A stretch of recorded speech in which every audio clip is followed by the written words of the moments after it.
नमस्कार मित्रों, इस वीडियो में आप लोग जान पाएंगे कि सत्यनारायण व्रत कथा जो हमारे हिंदू समाज में काफ़ी प्रचलित है, उस कथा के पात्रों में अहीर समाज की क्या भूमिका रही है। इसके साथ ही आप लोग जान पाएंगे कि सत्यनारायण कथा के पात्रों में आगे चलकर कौन राजा दशरथ हुए तथा कौन द्वापर युग में ब्राह्मण सुदामा हुए। इसके अलावा आप लोग यह भी जान पाएंगे कि इस कथा के वे कौन से ऐसे पात्र थे जो आगे चलकर द्वापर युग में श्री कृष्ण के साथ गोप अर्थात अहीर के रूप में पुनः जन्म धारण किए और भगवान श्री कृष्ण के साथ राक्षसों का वध करके परम धाम को प्राप्त हुए। तो मित्रों, इस प्रसंग को प्रारंभ करने से पहले यह जान लेना आवश्यक है कि वास्तव में सत्यनारायण कथा का महत्व क्या है तथा इसकी प्रामाणिकता कितनी है।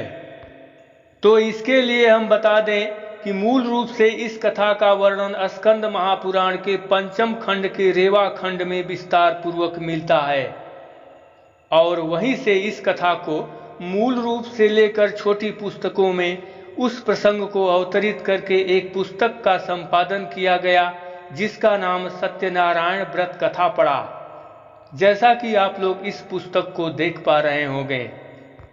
इसी पुस्तक को लेकर ब्राह्मण लोग अपने अपने जजमानों के यहाँ सत्यनारायण व्रत कथा को कहते हैं और जजमान लोग बड़े श्रद्धा के साथ इस कथा को सुनते हैं।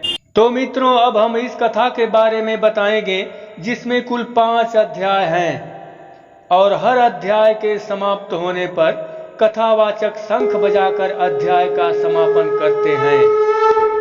और इस कथा में मुख्य रूप से कुल 7 पात्रों की भूमिका और उनकी महत्ता को बताया गया है, जिनके क्रमशः नाम है शतानंद ब्राह्मण, लकड़हारा भील, राजा उल्मुख, साधु बनिया, राजा चंद्रकेतु, राजा तुंगध्वज और अहीरगण अर्थात गोपगण, जो इस कथा के अंतिम व महत्वपूर्ण पात्र हैं। अब इस सत्यनारायण कथा में इन 7 पात्रों की भूमिका को अलग अलग अध्यायों में उनके द्वारा किए गए कर्मों के आधार पर उनके फलों को बताया गया है, जो यह सिद्ध करता है कि कर्म के आधार पर ही व्यक्ति को सुख और दुख की प्राप्ति होती है। जैसा कि इस व्रत कथा के प्रथम अध्याय में इस पूजा की महत्ता के बारे में बताया गया है कि इसको करने से क्या लाभ होता है तथा इसको करने की विधि क्या है, तथा इसके दूसरे अध्याय में वाराणसीपुरी के शतानंद नामक एक दरिद्र ब्राह्मण की कहानी है जो सर्वप्रथम नारायण की कृपा से यह व्रत किया और श्री संपन्न हो गया। उसके बाद उस ब्राह्मण की प्रेरणा से एक लकड़हारा भील ने इस व्रत को किया और वह भी श्री संपन्न होकर मोक्ष को प्राप्त हुआ। अब इस कथा के तीसरे और चौथे अध्याय में उल्मुख नामक राजा का प्रसंग है, जो अपनी पत्नी के साथ भद्रशिला नदी के तट पर इस व्रत को कर रहा था।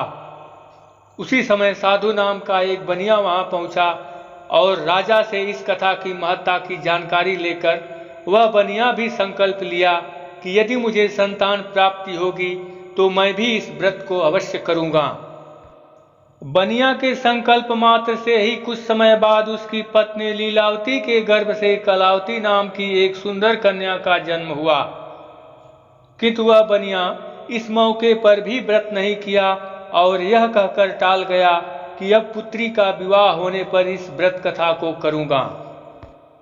अंततो गत्वा वह बनिया अपनी कन्या का विवाह भी समय आने पर कर दिया, तब भी वह व्रत को नहीं किया, जिसके परिणाम स्वरूप उसकी बहुत क्षति हुई। यहाँ तक कि उसे अपने दामाद सहित राजा चंद्रकेतु ने चोरी के अपराध में कैद भी कर लिया।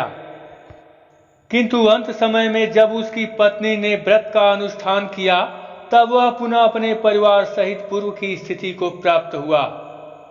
जैसा कि इस कथा में विस्तार पूर्वक बताया गया है, उसे आप लोग पढ़ सकते हैं, जिसे हम सीधे स्कंद महापुराण से लिए हैं। अब हम सत्यनारायण व्रत कथा के अंतिम व सर्वाधिक महत्वपूर्ण अध्याय 5 के बारे में बताएंगे, जिसे हम सीधे स्कंद पुराण से लिए हैं, क्योंकि कथा की किताबों में अहीर समाज के कुछ महत्वपूर्ण तथ्यों को छिपा दिया गया है। तो जैसा कि आप लोग यहाँ देख पा रहे होंगे, यह पृष्ठ स्कंद पुराण के रेवां खंड का 236वां अध्याय है। इसी खंड के प्रसंग को लेकर सत्यनारायण व्रत कथा में 5वां अध्याय स्थापित किया गया है, जो अक्सर सत्यनारायण कथा की किताबों में देखने को मिलता है, जिसका वर्णन स्कंद पुराण में कुछ इस प्रकार से किया गया है। हे मुनि प्रवरगण, अब एक अन्य उपाख्यान सुने। पूर्व में वंशध्वज नामक प्रजापालन तत्पर राजा था। उसने सत्यदेव अर्थात सत्यनारायण भगवान के प्रसाद के त्याग के कारण दुख भोगा। मित्रों, यहाँ पर एक चीज बताना आवश्यक हो गया, क्योंकि यहाँ पर वंशध्वज नाम के राजा को बताया गया है, जबकि कथा की किताबों में राजा वंशध्वज के स्थान पर तुंगध्वज नाम के राजा को बताया गया है। जैसा कि हमारे पास 2 कथा की किताबें हैं, इन दोनों में देख सकते हैं वंशध्वज के स्थान पर तुंगध्वज लिखा गया है, किंतु कथा का प्रसंग एक समान है। अब इसके आगे के क्रम में पुराण में लिखा गया है कि एक बार राजा वन में जाकर मृगों का शिकार कर रहा था।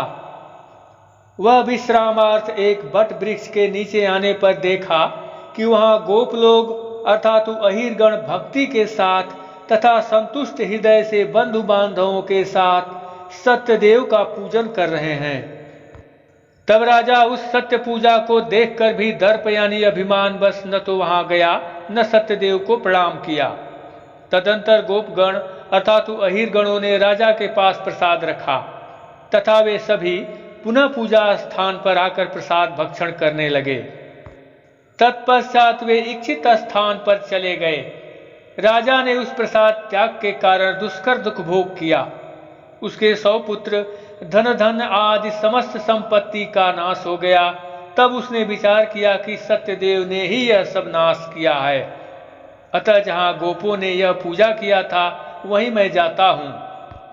राजा मन ही मन सोचता हुआ गोप अर्थात अहिर बंधुओं के पास गया तथा सविधि सत्यदेव का पूजन किया।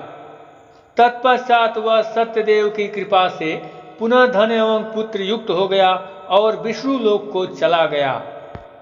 किंतु कथा यहीं पर समाप्त नहीं हुई, क्योंकि इसके आगे के क्रम में लिखा गया है कि जिन लोगों ने भगवान सत्यनारायण का व्रत किया था, उनमें से वाराणसी के सतानंद नामक दरिद्र ब्राह्मण दूसरे जन्म में सुदामा नामक ब्राह्मण हुए और श्री कृष्ण की कृपा से मोक्ष को प्राप्त हुए। उसी तरह से जो लकड़हारा भील था, वह दूसरे जन्म में गुहू का राजा हुआ और उल्कामुख नामक राजा दूसरे जन्म में राजा दशरथ हुए, तथा जो साधु नाम का वैश्य था, वह आगे चलकर मोरध्वज नाम का राजा हुआ। और जो राजा वंशध्वज थे, जिन्हें कथा की किताबों में तुंगध्वज बताया गया है, वह तुंगध्वज अहिरगणों की प्रेरणा से सत्यनारायण व्रत का पालन किया और वह अगले जन्म में स्वयंभू होकर मोक्ष को प्राप्त हुआ। तथा जो अहिरगण अपने बंधु बांधवों के साथ बट वृक्ष के नीचे सत्यनारायण व्रत किया करते थे, वे सभी जन्मांतर में ब्रजमंडल में निवास करने वाले गोप अर्थात अहिर हुए और सभी राक्षसों का वध करके भगवान के शाश्वत धाम गोलोक को प्राप्त हुए। इस प्रकार से सत्यनारायण व्रत कथा से यह सिद्ध होता है कि यह कथा राजा दशरथ इत्यादि से भी प्राचीन है। तभी तो उल्कामुख नाम का राजा दूसरे जन्म में राजा दशरथ हुआ। दूसरी बात यह सिद्ध होती है कि त्रेता युग के राजा दशरथ से पूर्व सतयुग इत्यादि में अहिरगण हुआ करते थे। तभी तो उनकी प्रेरणा से राजा वंशध्वज व्रत कथा करके स्वयंभू होकर मोक्ष को प्राप्त हुआ।